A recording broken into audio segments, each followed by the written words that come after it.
Hello friends, जय हिंद। स्वागत है आप सभी का हमारे इस YouTube channel open study area पर। आइए देख लेते हैं आज हिंदी के महा मैराथन जो पहला क्लास होगा, क्योंकि इसमें भी आपको 30% मार्क्स हमेशा किसी भी हाल में लेकर के आने हैं, तभी जा कर के आपका क्वालिफायर पेपर होगा। उसके बाद मेरिट वाला जा कर के आपका चेक होगा, तो इसको थोड़ा सा हल्के में मत लीजिएगा। आइए हमारे साथ बने रहिए और लगातार इसका एक एक करके आंसर कंप्लीट करते चलिए। सबसे पहले आज हम लोग हिंदी में देखने जा रहे हैं। पहले नंबर पॉइंट होगा हिंदी भाषा एवं परिचय, और इसका दूसरा एक्सरसाइज देखेंगे भाषा एवं लिपि। आप हमें बस आंसर कमेंट करते चलिएगा। पहला प्रश्न, हिंदी दिवस कब मनाया जाता है? 14 सितंबर इसका सही आंसर है। चूंकि हम इसमें स्लो नहीं चलने वाले हैं, थोड़ा सा फास्ट रहिएगा। आधुनिक युग की मीरा किसे कहा जाता है? सही आंसर है ऑप्शन नंबर ए, महादेवी वर्मा को आधुनिक युग का मीरा कहा जाता है। अगला बिंदु है कि हिंदी साहित्य की आलोचनात्मक इतिहास किसका लिखा हुआ है? तीसरे का सही आंसर ऑप्शन नंबर ए, डॉक्टर रामकुमार वर्मा के द्वारा हिंदी साहित्य की आलोचनात्मक इतिहास लिखा गया है। राम बोला बचपन में किसका नाम था? तो राम बोला निम्नलिखित में से किसका नाम है? तो तुलसीदास का जो है बचपन का नाम राम बोला था। तुलसीदास का अगला पॉइंट है, अगला क्वेश्चन है कि तुलसीदास का जन्म कब हुआ था? तो तुलसीदास का जन्म मेरे दोस्त पांचवें का सही आंसर ऑप्शन नंबर बी हो जाएगा, 1554 में हुआ था। आदिकाल को वीरगाथा काल किसने कहा था? किसने कहा था आदिकाल को वीरगाथा काल? छठे का सही आंसर ऑप्शन नंबर सी हो जाएगा, पंडित रामचंद्र शुक्ल ने आदिकाल को वीरगाथा काल कहा था।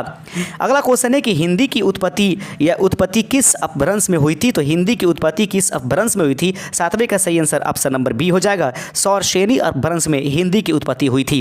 अगला पॉइंट है कि निम्नलिखित में से कौन कवि राष्ट्र कवि के नाम से जानते हैं या राष्ट्र कवि कहलाते हैं? आठवें का सही आंसर ऑप्शन नंबर सी हो जाएगा, मैथिली शरण गुप्त को राष्ट्र कवि के नाम से जानते हैं। 9वां नंबर क्वेश्चन है कि आधुनिक युग का तुलसी किसे कहते हैं? तो 9वें का सही आंसर हो जाएगा option number C, Maithili Sharan Gupt को आधुनिक युग का तुलसी कहा जाता है। चूंकि हम लोग फास्ट चलेंगे, क्योंकि यह मात्र एक और क्वालिफायर सेट है, इसलिए हम लोग इसमें क्वालिफाई करने के लिए हम इसको फटाफट एक करके जवाब देते चलेंगे। आप भी जवाब देते चलिएगा। हिंदी साहित्य में किस कवि को कवियों का कवि कहा गया है? हिंदी साहित्य में किसको कवियों का कवि कहा गया है? हरिवंश राय बच्चन। 10वें का ऑप्शन नंबर डी इसका सही आंसर हो जाएगा। फटाफट आप आंसर कमेंट करते चलिएगा। महात्मा गांधी ने हिंदी के प्रचार प्रसार के लिए किस संस्था की स्थापना की थे? 11 का सही आंसर हो जाएगा ऑप्शन नंबर डी, राष्ट्रभाषा प्रचार समिति की स्थापना महात्मा गांधी ने किया था। अगला बिंदु है कि माना कि हिंदी से क्या तात्पर्य है? 12 का सही आंसर हो जाएगा ऑप्शन नंबर ए, केवल लिखने पढ़ने की हिंदी। तो सॉरी, ऑप्शन नंबर ए यहां पर दिखाई दे रहा है, आदर्श के रूप में हिंदी का स्वीकार्य रूप, मानक हिंदी के रूप में। 12वें का ऑप्शन नंबर ए इसका सही आंसर हो जाएगा। 13वां नंबर क्वेश्चन है कि 8वां विषय विश्व हिंदी सम्मेलन यानी कि वर्ल्ड हिंदी कॉन्फ्रेंस 2007 ईस्वी का आयोजन कहाँ किस स्थल पर किया गया था? 13वें का सही answer option number B, New York America में किया गया। अगला बिंदु है 14 नंबर क्वेश्चन कहता है कि हिंदी कविता को छंदों की परिधि के मुक्त कराने वाले थे। तो हिंदी कविता को छंदों की परिधि से मुक्त कराने वाले निम्नलिखित में से कौन है? 14 नंबर का सही answer option number D, Suryakant Tripathi Nirala जो है हिंदी कविता को छंदों से परिधि से मुक्त कराने वाले व्यक्ति हैं। कबीरदास की भाषा क्या थी? तो 15वें नंबर का सही आंसर हो जाएगा ऑप्शन नंबर बी, सुदुकड़ी जो थी वह कबीरदास की भाषा थी। तुलसीदास कृत रामचरितमानस में कितने कांड लिखे गए हैं? तुलसीदास कृत रामचरितमानस कांड में कितने कांडों की जो है व्याख्या की गई है? 16 का ऑप्शन नंबर हो जाएगा आपका ऑप्शन नंबर बी, यानी कि 7 जो है कांडों का वर्णन किया गया है। अगला क्वेश्चन है, देख लीजिएगा, क्वेश्चन नंबर 17 है। प्रश्न कहता है कि दक्षिणी भारत हिंदी प्रसार सभा का मुख्यालय कहाँ स्थित है? दक्षिणी भारत हिंदी प्रसार सभा का मुख्यालय निम्नलिखित में से कहाँ उपस्थित है? 17 का सही आंसर हो जाएगा ऑप्शन नंबर सी, चेन्नई में उपस्थित है। आगे बिंदु देखते चलते हैं। क्वेश्चन कहता है कि विश्व की भाषाओं को कितने परिवारों में बांटा गया है? विश्व की भाषाओं को कितने परिवारों में बांटा गया है? 18 का सही आंसर ऑप्शन नंबर ए हो जाएगा। हिंदी को थोड़ा सा कम में मत आंकिएगा, थोड़ा सा देख लीजिएगा, क्योंकि बीपीएससी के चेयरमैन ने कहा था कि हम सतही ज्ञान का आपका नॉलेज लेंगे। हिंदी में किसी प्रकार की कोई मरवत नहीं की जाएगी, सतही ज्ञान से लेकर आएंगे, इसीलिए उस हिसाब से हमने क्वेश्चन सेट किया। भाषा का संबंध संविधान के किस अनुसूची से है? तो भाषा का जो संबंध है वो भारतीय संविधान की अनुसूची नंबर कितने से? 8वीं अनुसूची में 22 भाषाओं का वर्णन किया गया है। संसार का सबसे बड़ा महाकाव्य निम्नलिखित में से कौन सा है? तो संसार का सबसे बड़ा महाकाव्य जो होगा दोस्तों ऑप्शन नंबर बी, महाभारत जो है सबसे बड़ा महाकाव्य है। इसको जय संहिता के नाम से जानते हैं। संसार की भाषाओं में हिंदी का कौन सा स्थान है? तो संसार की भाषाओं में हिंदी का स्थान जो है तीसरा है। आगे बढ़ते चलते हैं। 21 नंबर क्वेश्चन के बाद 22वें नंबर क्वेश्चन आपके स्क्रीन पर ये रहेगा।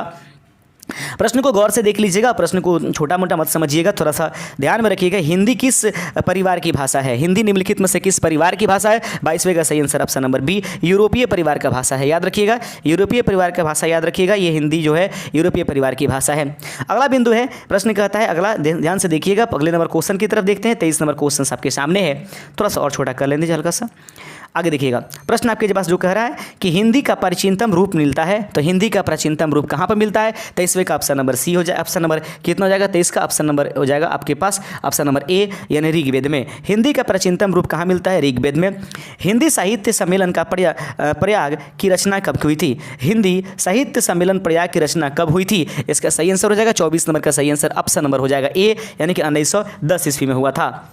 हिंदी का पहला समाचार पत्र निम्नलिखित में से कौन सा है? 25वें का सही आंसर हो जाएगा। हिंदी का पहला समाचार पत्र जो है दोस्तों ऑप्शन नंबर बी, उदंत मार्दंड, इसका सही आंसर है। 26 नंबर क्वेश्चन है कि निम्नलिखित में से कृत्रिम हिंदी किसे कहा गया है? तो निम्नलिखित में से कृत्रिम हिंदी निम्नलिखित में से किसको कहा गया? सही आंसर 26 का ऑप्शन नंबर ए को, रेखता को कृत्रिम हिंदी कहा गया है। आगे बढ़ते चलते हैं, 27वां नंबर क्वेश्चन आपके स्क्रीन पर है और बढ़िया से देख लीजिए। 27 नंबर क्वेश्चन कहता है कि निम्नलिखित भाषाओं में से हिंदी की एक ही शैली किसे कहा जाता है? अगले देखते हैं, हिंदी की एक शैली है, निम्नलिखित भाषाओं में से हिंदी की एक शैली निम्नलिखित में से कौन सा है? 27 का सही आंसर हो जाएगा ऑप्शन नंबर डी, इसका सही आंसर है उर्दू। हिंदी की ही एक शैली है, भले ही इसको लिखने की अलग अलग तरीकाएं होती हैं। आगे बढ़ते चलते हैं, संस्कृत भाषा का प्राचीनतम रूप कहाँ दृष्टव्य हुआ? संस्कृत भाषा का प्राचीनतम रूप कहाँ दृष्टव्य हुआ था? 28वें का सही आंसर आपके पास हो जाएगा ऑप्शन नंबर ए, यानी कि ऋग्वेद में।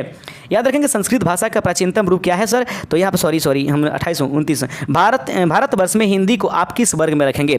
29 का सही आंसर हो जाएगा, भारतवर्ष में आप हिंदी को किस वर्ग में रखेंगे? तो ये राष्ट्रभाषा है, यहाँ पर राजभाषा भी दिया गया है, तो भारतवर्ष में हिंदी को आप किस वर्ग में रखेंगे? तो सही आंसर है 29 का ऑप्शन नंबर बी। लेकिन याद रखेंगे, अगर संवैधानिक रूप से देखा जाए तो संविधान के रूप से यह जो है एक प्रकार की राजभाषा है। तो याद रखिएगा, हिंदी को आप भारतवर्ष में संविधान के अंतर्गत किस में रखेंगे? तो राजभाषा, लेकिन ऐसे किस में रखेंगे? तो राष्ट्रभाषा के रूप में। इसको ध्यान रखिएगा। 30 नंबर क्वेश्चन आपके सामने है। 30वां नंबर क्वेश्चन को ध्यान से देखिएगा। संविधान की 8वीं अनुसूची में उल्लिखित भारतीय भाषाओं की संख्या कितनी है? कुल मिलाकर के 22 है। नहीं, भारतीय भाषाएं कह रहा है, याद रखिएगा, भारतीय भाषाओं की संख्या कहा जा रहा है। ऐसे मत कर दीजिएगा, गलत हो जाएगा। तो ऐसे तो कह दिया जाएगा, मतलब मान लीजिए कि भारत की अपनी मूल भाषा कैट है तो उस समय 16 हो जाएंगे, लेकिन अगर थोड़ा सा अपने आउटसाइड से भी लेकर के चले गए तो यहाँ पर 22 यहाँ इसका आंसर होगा।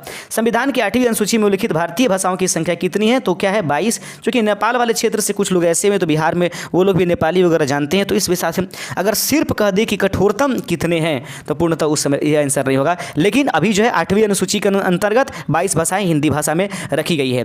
देव भाषा कौन सी कहलाती है? तो 31 नंबर का सही आंसर है, देवों की भाषा किसे कहते हैं सर? देवों की भाषा संस्कृत को कहते हैं। यही कारण है कि संस्कृत जो है वह दोस्तों देवनागरी लिपि के अंतर्गत ही लिखी जाती है और उसी का एक सुधरा हुआ रूप नहीं, एक नवीनतम रूप जो है हिंदी और उर्दू आपको दिखाई दे रहा है। हिंदी भाषा का जन्म हुआ था, हिंदी भाषा का जन्म कब हुआ था? 32 का सही आंसर हो जाएगा। हिंदी भाषा का जो है पाली प्राकृत से हुआ था। 32 नंबर का सही आंसर हो जाएगा ऑप्शन नंबर कितने? बी, पाली प्राकृत से हुआ था हिंदी भाषा का जन्म। आगे बढ़ते चलते हैं। अगला बिंदु है कि हिंदी कौन सी भाषा का शब्द है? हिंदी निम्नलिखित में से किस भाषा का शब्द है? तो सही आंसर है ऑप्शन नंबर बी। हिंदी जो है दोस्तों, हिंदी शब्द जो है वो फारसी भाषा का एक शब्द है। 34वां नंबर क्वेश्चन है कि पंजाबी भाषा का जन्म किस अपभ्रंश में हुआ था? पंजाबी भाषा का जन्म किस अपभ्रंश में हुआ था? 34 का सही आंसर हो जाएगा ऑप्शन नंबर ए, यानी कि पैसाची में हुआ था। पंजाबी भाषा का जन्म किस अपभ्रंश में हुआ था? पैसाची, इसका सही आंसर हो जाएगा। 35 नंबर क्वेश्चन आपके स्क्रीन पर है, ध्यान से देखिएगा। रामचरितमानस की भाषा क्या है? तो अवधी भाषा में रामचरितमानस लिखा गया है। कहीं कहीं मैथिली भी देखा, लेकिन अवधी भाषा इसका सही आंसर है। गूगल पर भी आप ट्राई मार सकते हैं। जायसी का पद्मावत किस भाषा में है? जायसी की पद्मावत की भाषा निम्नलिखित में से क्या है? 36 नंबर का सही आंसर आपके पास हो जाएगा ऑप्शन नंबर डी, यानी कि अवधी भाषा में। आगे बढ़ते चलते हैं। बघेली किसकी बोली है? बघेली निम्नलिखित में से किसकी बोली है? तो सही आंसर हो जाएगा बघेली जो होती है ऑप्शन नंबर सी, पूर्वी हिंदी की एक प्रकार की बोली है। विभाषा किसे कहते हैं? तो विभाषा निम्नलिखित में से किसे कहते हैं? विभाषा ऑप्शन नंबर बी, इसका सही आंसर हो जाएगा। हिंदी क्षेत्र की प्रमुख बोलियों को हम लोग विभाषा के नाम से जानते हैं। अगला क्वेश्चन है 39 नंबर क्वेश्चन की खड़ी बोली का प्रयोग सबसे पहले किस पुस्तक में हुआ? खड़ी बोली का प्रयोग सबसे पहले किस पुस्तक में हुआ है? 39 का ऑप्शन नंबर आपके पास हो जाएगा ऑप्शन नंबर डी, यानी कि प्रेम सागर। खड़ी बोली का प्रयोग सबसे पहले किस पुस्तक में हुआ था? तो यानी प्रेम सागर में इसका सही आंसर हो जाएगा 39 का ऑप्शन नंबर डी। 40वां नंबर क्वेश्चन आपके सामने है और आपके स्क्रीन पर दिखाई दे रहा है। 40वां क्वेश्चन को ध्यान से देखिएगा। किस तिथि को हिंदी को राजभाषा बनाने का निर्णय लिया गया है? किस तिथि को हिंदी को राजभाषा बनाने का निर्णय लिया गया है? तो 40 का सही आंसर हो जाएगा ऑप्शन नंबर आपके पास सी, यानी कि 14 सितंबर 1949 ईस्वी को हिंदी को राजभाषा बनाने का निर्णय लिया गया था। यही कारण है कि भारत में हिंदी दिवस 14 सितंबर को मनाई जाती है। भाषाई आधार पर सर्वप्रथम किस राज्य का गठन हुआ था? तो भाषा के आधार पर जब सबसे पहले राज्य का गठन हुआ 41 का सही आंसर ऑप्शन नंबर डी हो जाएगा, आंध्र प्रदेश का हुआ था।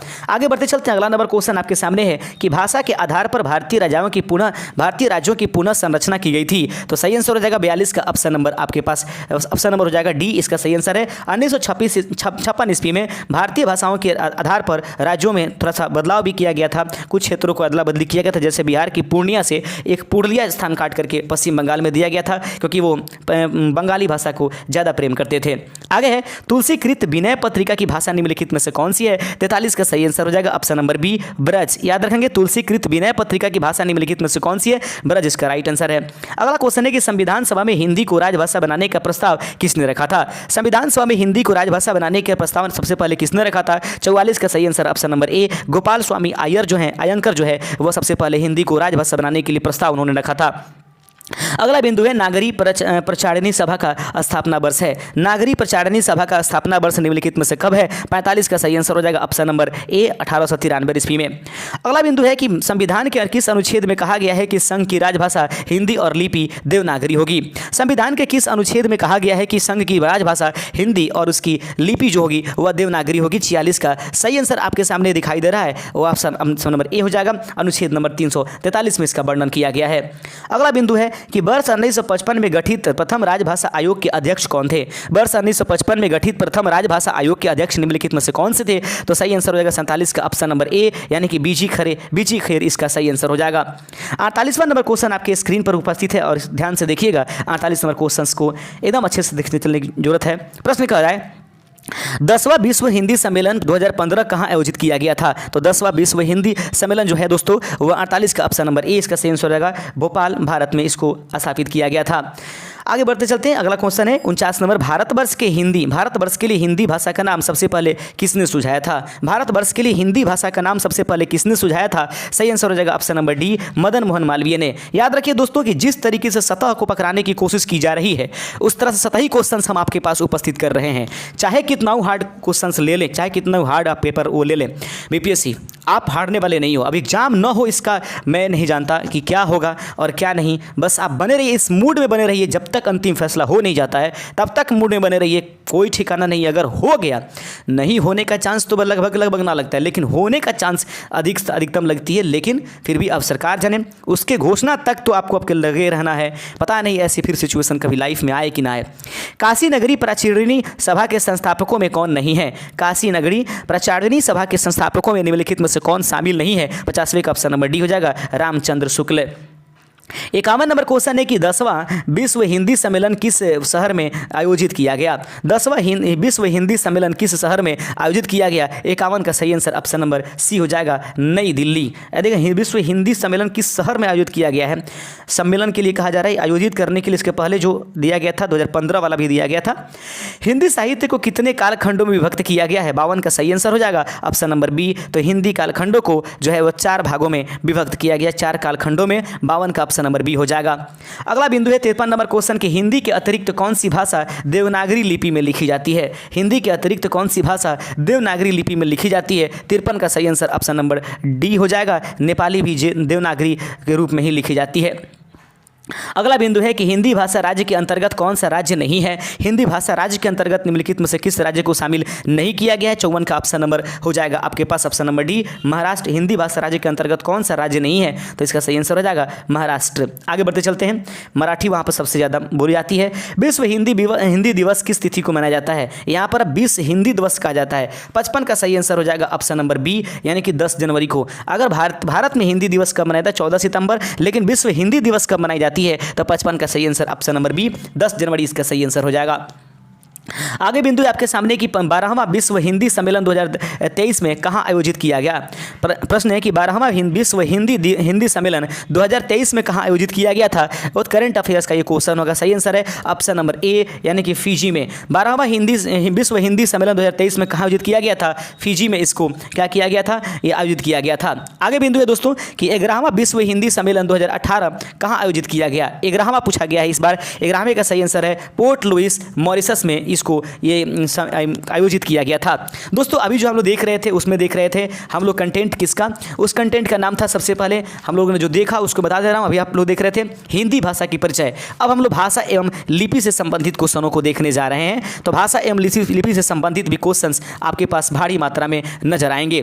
2 चैप्टर आज लेकर के चल जाते हैं और उसके बाद बने रहिएगा एकदम, किसी भी हिसाब से आपको छोड़ करके आगे बढ़ना नहीं है। अगला बिंदु है आपके सामने, भाषाई आधार पर सर्वप्रथम किस राज्य का गठन हुआ था। आंध्र प्रदेश इसका सही आंसर है। ऑप्शन नंबर ए का पहला का ऑप्शन नंबर डी हो जाएगा। हिंदी भाषा की लिपि निम्नलिखित में से कौन सी है। ऑप्शन नंबर बी देवनागरी इसका सही आंसर है। गोवा की स्वीकृत राजभाषा निम्नलिखित में से कौन सी है। तीसरे का ऑप्शन नंबर ए कोंकणी है। गोवा की संस्कृत राजभाषा कबीरदास की भाषा थी निम्नलिखित में से सदुकड़ी इसका सही आंसर है। दोबारा हो रहा है लेकिन ये लिपि में आती है। वर्तमान हिंदी का प्रचलित रूप निम्नलिखित में से कौन सा है। 5वें का सही आंसर ऑप्शन नंबर सी खड़ी बोली। आगे बढ़ते चलते हैं। हिंदी किस भाषा का परिवार का भाषा है। तो सही आंसर है हिंदी जो है वह किस भाषा परिवार का एक मतलब रूप है। छठे का ऑप्शन नंबर ए भारोपीय, इसको यूरोपीय नाम से जानेंगे। हिंदी की आदि जननी निम्नलिखित में से किसको कहा जाता है। क्वेश्चन नंबर 7 का सही आंसर ऑप्शन नंबर ए संस्कृत को। आगे बढ़ते चलते हैं। राजभाषा आयोग का प्रथम गठन कब हुआ था। तो राजभाषा आयोग का सर्वप्रथम गठन जो है दोस्तों वो 8वें का ऑप्शन नंबर बी आपके पास 1955 ईस्वी हो जाएगा। अरबी लिपि लिखी जाती है। अरबी लिपि किस में लिखी जाती है। 9वें का ऑप्शन नंबर बी दाएं से यह बाएं लिखी जाती है।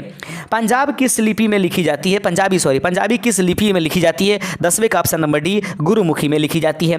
11वां नंबर क्वेश्चन है कि हिंदी को 15वीं भाषा के रूप में कब मान्यता मिली थी। 11 का सही आंसर ऑप्शन नंबर बी 1967 ईस्वी में। आगे बढ़ते चलते 12 नंबर क्वेश्चन है वर्तमान में 8वीं अनुसूची में कुल कितनी भाषाएं हैं। 12वें का सही आंसर ऑप्शन नंबर डी हो जाएगा 22 भाषाएं हैं। विश्व की सबसे प्राचीन भाषाएं निम्नलिखित में से कौन सी है। तो विश्व की सबसे प्राचीन भाषा निम्नलिखित में से कौन सी है। सही answer option number B Sumerian. आगे विश्व की सबसे प्राचीन भाषा निम्नलिखित में से कौन सी है। सुमेरियन जो दिया गया ऑप्शन है ऑप्शन 13 का ऑप्शन नंबर हो जाएगा बी। आगे बढ़ते चलती है।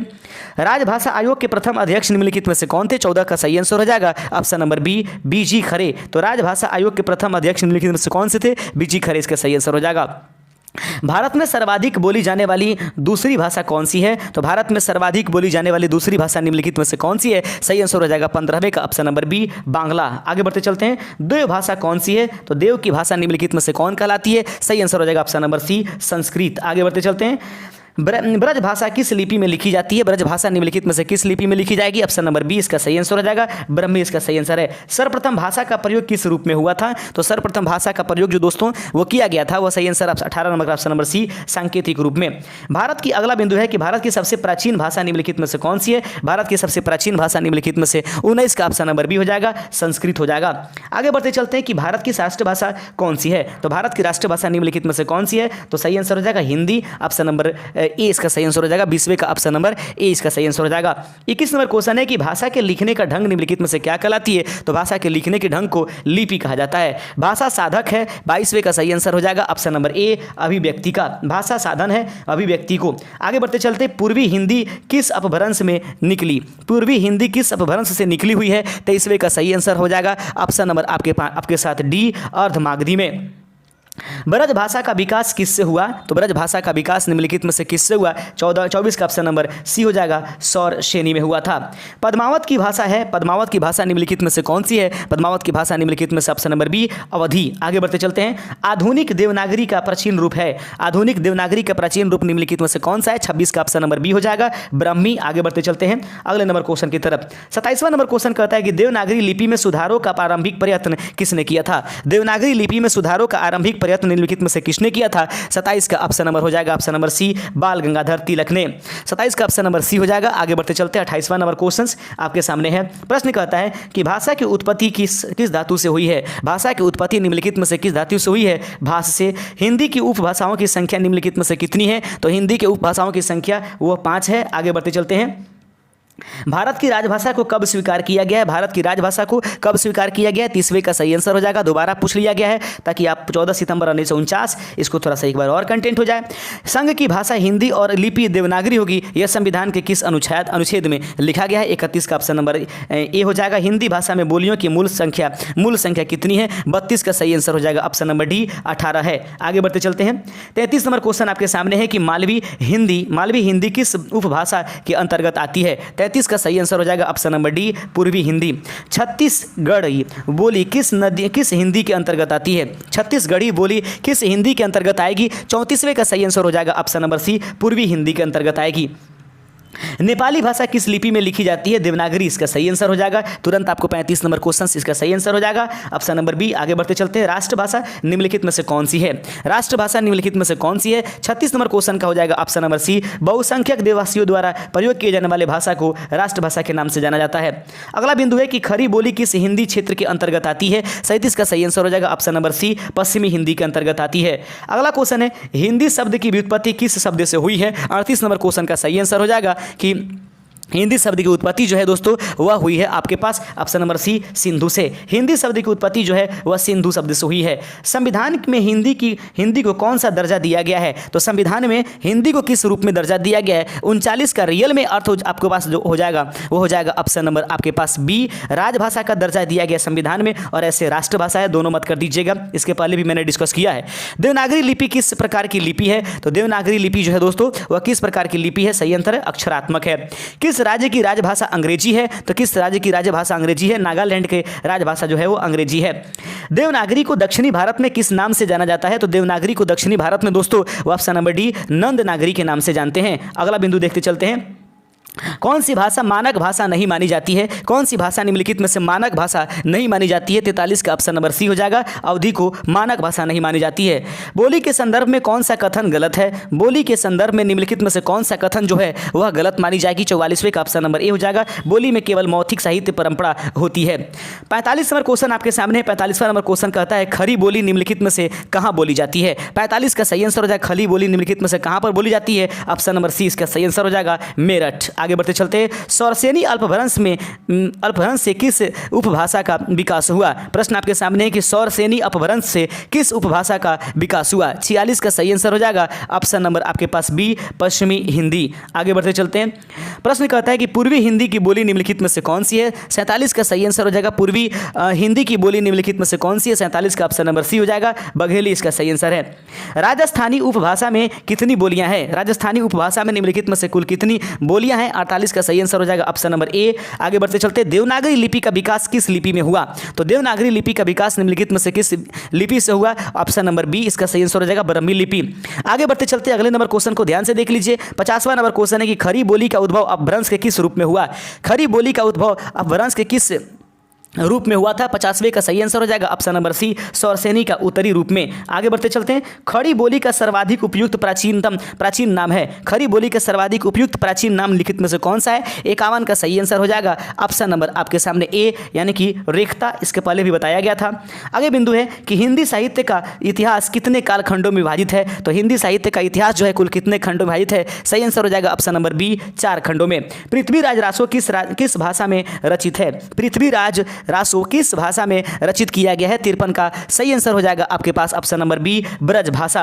आगे बढ़ते चलते हैं। 54 नंबर क्वेश्चन आपके सामने है। प्रश्न कहता है कि हिंदी साहित्य के आदि काल को अपभ्रंश काल किसने कहा? हिंदी साहित्य के आदि काल को अपभ्रंश काल किसने कहा था? 54 का सही आंसर हो जाएगा ऑप्शन नंबर आपके पास डी यानी कि डॉक्टर धीरेन्द्र वर्मा और चंद्र शर्मा गुलेरी। निम्नलिखित में से दोनों के दोनों सही आंसर हो जाएगा। हिंदी साहित्य के आदि काल को अपभ्रंश काल किसने कहा था? तो ऑप्शन नंबर डी इसका सही आंसर हो जाएगा। 55 नंबर क्वेश्चन है कि आदि काल में देखेंगे आदि काल में खड़ी बोली में रचना किसने पहले की? आदि काल में खड़ी बोली में रचना निम्नलिखित में से सबसे पहले किसने किया था? 55 का सही आंसर हो जाएगा ऑप्शन नंबर डी इसका सही आंसर है अमीर खुसरो। आदि काल में खड़ी बोली की रचना सबसे पहले किसने किया? अमीर खुसरो। आगे बढ़ते चलते हैं कि शुक्ल जी ने हिंदी का प्रथम महाकवि किसको माना है? शुक्ल जी ने हिंदी का प्रथम महाकवि निम्नलिखित में से किसको माना है? 56 का सही आंसर ऑप्शन नंबर डी हो जाएगा चंद्रवरदाई को। आगे बढ़ते चलते हैं। 57 नंबर क्वेश्चन है कि हिंदी की प्रथम साहित्यिक रचना कौन सी है? हिंदी की प्रथम साहित्यिक रचना कौन सी है? ऑप्शन नंबर ए चंद्रबरदाई कृत पृथ्वीराज रासो। तो हिंदी की प्रथम साहित्यिक रचना चंद्रबरदाई द्वारा लिखी जाने वाली पृथ्वीराज रासो पहली रचना थी। अगला बिंदु है कि हिंदी का प्रथम महाकाव्य कौन सा है? 58 का सही आंसर हो जाएगा कि हिंदी का प्रथम महाकाव्य निम्नलिखित में से कौन सा है? सही आंसर हो जाएगा option number B Prithviraj Raso. आगे बढ़ते चलते हैं। आगे अगला क्वेश्चन है 59 नंबर क्वेश्चन।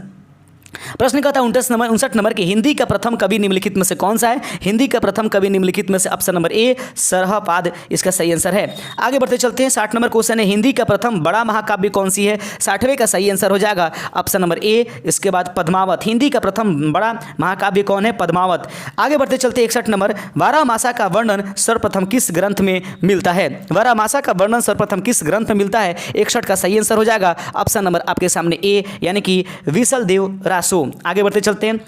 हिंदी गीत काव्य का जनक निम्नलिखित में से कौन है? हिंदी गीति काव्य का जनक निम्नलिखित में से किसको माना जाएगा? 65 का सही आंसर आपके सामने हो जाएगा ऑप्शन नंबर ए यानी कि स्वयंभू को याद रखेंगे। हिंदी गीति काव्य का जनक कौन माना जाता है? स्वयंभू को। 63 नंबर क्वेश्चन आपके सामने है कि भारत में सर्वाधिक बोली जाने वाली भाषा कौन सी है? भारत में सर्वाधिक बोली जाने वाली भाषा निम्नलिखित में से कौन सी है? 63 का सही आंसर हो जाएगा ऑप्शन नंबर ए हिंदी।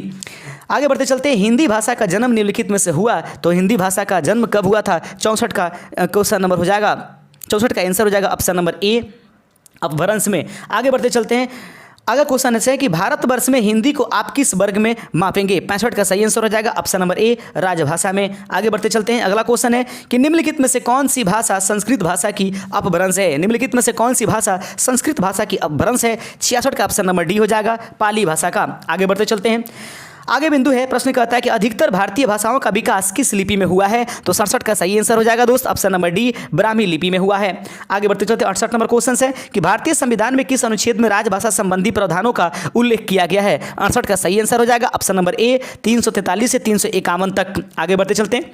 69 नंबर क्वेश्चन है कि हिंदी भाषा के विकास का सही क्रम निम्नलिखित में से कौन सा है? उसको चुन लेना है। 69 का सही आंसर हो जाएगा। देखिएगा, इसको आसान मत समझिए हिंदी को, ऐसा नहीं कि पूरे मेरिट वाले के फेर में पढ़े, हिंदी को ध्यान में नहीं दिया, अंग्रेजी ऐसे ही पूरा उल्टा सीधा रहता है अपने यहाँ का, लेकिन कुछ लोग योग्य भी हैं, इसमें कोई दिक्कत नहीं है। 69 का हिंदी भाषा के विकास का सही अनुक्रम निम्नलिखित में से कौन सा है? तो सबसे पहले आता है पाली, उसके बाद आगे देखते चलते हैं। पहले आता है पाली और पाली के बाद प्राकृत, प्राकृत अपभ्रंश, अपभ्रंश के बाद क्या? हिंदी। आगे बढ़ते चलते हैं। 70 नंबर क्वेश्चन कहता है कि संविधान के अनुच्छेद 351 में किस विषय का वर्णन है? संविधान के अनुच्छेद 351 में किस विषय का वर्णन किया गया है? 70 का सही आंसर ऑप्शन नंबर डी हो जाएगा हिंदी के विकास के लिए निर्देश। आगे बढ़ते चलते हैं। 71 नंबर क्वेश्चन आपके सामने है कि ब्रज भाषा है, ब्रज भाषा निम्नलिखित में से कौन सा है? तो ब्रज भाषा निम्नलिखित में से ऑप्शन नंबर बी पश्चिमी हिंदी का। 72 नंबर क्वेश्चन है, प्रश्न कहता है कि मगही किस राजभाषा की बोली है? मगही किस राजभाषा की बोली है? ये आंसर सही है। सही answer option number D Bihari. Magahi किस राजभाषा की बोली है? बिहारी भाषा का। ऑप्शन नंबर डी इसका सही आंसर हो जाएगा। आगे प्रश्न बढ़ते हैं। 73 नंबर क्वेश्चन है कि भाषा के आधार पर भारतीय राजाओं की पुनः संरचना कब की गई थी? भाषा के आधार पर भारतीय राज्यों की पुनः संरचना कब की गई थी? सही आंसर 73 का आप लोग हो चुके होंगे, ऑप्शन नंबर डी इसका सही आंसर रहेगा 1956। इसके पहले भी इसको एक बार देख चुके हैं। आगे बढ़ते चलते हैं। अगला क्वेश्चन है कि किस तिथि को हिंदी को राजभाषा बनाने का निर्णय लिया गया? ये एक बार और क्वेश्चन हो गया, अब बस रहने दीजिए। 74 का ऑप्शन नंबर सी। आगे बढ़ते चलते हैं, अब तो याद हो गया होगा बहुत सारे कंटेंट। आगे क्वेश्चन है कि 8वां विश्व हिंदी सम्मेलन 2007 का आयोजन किस स्थल पर किया गया था? तो 8वां विश्व हिंदी सम्मेलन कब किया गया था? 75 का ऑप्शन नंबर हो जाएगा ऑप्शन नंबर डी न्यूयॉर्क में। ये आगे बढ़ते चलते हैं। अगला क्वेश्चन है, क्वेश्चन देखिएगा, मौखिक भाषा की आधारभूत इकाई क्या है? तो मौखिक भाषा की आधारभूत इकाई दोस्तों 76 का ऑप्शन नंबर डी हो जाएगा शब्द। आगे बढ़ते चलते हैं। लिखित भाषा की आधारभूत इकाई क्या है? 77 का ऑप्शन नंबर हो जाएगा ए वर्ण। आगे बढ़ते चलते हैं। मानक हिंदी से क्या तात्पर्य है? तो मानक हिंदी से तात्पर्य होने वाले जो चीज़ें हैं 78 का ऑप्शन नंबर ए साहित्यिक पुस्तकों की भाषा को मानक हिंदी समझा जाता है। 79 नंबर क्वेश्चन है कि किस पुस्तक में हिंदी का सर्वप्रथम उल्लेख हुआ? तो किस पुस्तक में हिंदी का सर्वप्रथम उल्लेख किया गया है? 79 का सही आंसर हो जाएगा ऑप्शन नंबर डी अवेस्ता में। याद रखें, किस पुस्तक में हिंदी का सर्वप्रथम उल्लेख किया गया? अवेस्ता में। 80 नंबर क्वेश्चन है कि अपभ्रंश का दूसरा नाम बताइए। अपभ्रंश का दूसरा नाम निम्नलिखित में से क्या है? ऑप्शन नंबर ए इसका सही आंसर है अवहट। 81 नंबर क्वेश्चन आपके सामने आ रहा है और 81 नंबर क्वेश्चन को गौर से देखिएगा। प्रथम विश्व हिंदी सम्मेलन नागपुर भारत में कब आयोजित किया गया था? एक बात तो क्लियर है कि प्रथम विश्व हिंदी सम्मेलन नागपुर में आयोजित किया गया था, लेकिन ये कब किया गया था ये आपसे क्वेश्चन पूछा गया है। 81 का सही आंसर ऑप्शन नंबर सी 10 से 14 जनवरी 1975 को प्रथम विश्व हिंदी सम्मेलन नागपुर भारत में आयोजित किया गया था। 82 नंबर क्वेश्चन है कि अपभ्रंश को पुरानी हिंदी किसने कहा? अपभ्रंश को पुरानी हिंदी निम्नलिखित में से किसने कहा? ऑप्शन नंबर डी ये चंद्रधर शर्मा गुलेरी ने कहा था। अगला बिंदु है 83 नंबर क्वेश्चन है कि भाषा की सबसे बड़ी इकाई निम्नलिखित में से कौन सी है? सबसे छोटी इकाई तो जानते हैं, लेकिन सबसे बड़ी इकाई क्या है? वाक्य है। आगे बढ़ते चलते हैं। सबसे छोटी इकाई ध्वनि कहेंगे और ध्वनियों का मूल रूप क्या कहलाता है? अक्षर कहलाएगा। अक्षरों इस तरीके से आप लोग शब्द का निर्माण करेंगे, शब्द से वाक्य का निर्माण करेंगे तो सबसे अंतिम पर कौन आ जाएगा? वाक्य आ जाएगा। आगे बढ़ते चलते हैं। अगला नंबर क्वेश्चन खड़ी बोली का दूसरा नाम क्या है? 84 का सही आंसर हो जाएगा ऑप्शन नंबर बी कौरवी। याद रखेंगे खड़ी बोली का दूसरा नाम कौरवी है। और अंतिम नंबर क्वेश्चन आज के इस सेशन का है कि भाषा का, आगे देख लेंगे, भाषा का प्राचीन रूप किस ग्रंथ से मिलता है? तो भाषा का प्राचीन रूप जो है 85 का ऑप्शन नंबर सी हो जाएगा, ऋग्वेद से मिलता है। उम्मीद करते हैं कि आज का ये कंटेंट आपको बहुत मजेदार और बहुत सटीक लगा होगा और आगे हम और दो से तीन मैराथन करा देंगे। दो दिनों के अंदर 2 करा देंगे, उसके बाद क्लियर हो जाएगा। शुक्रिया, जय हिंद।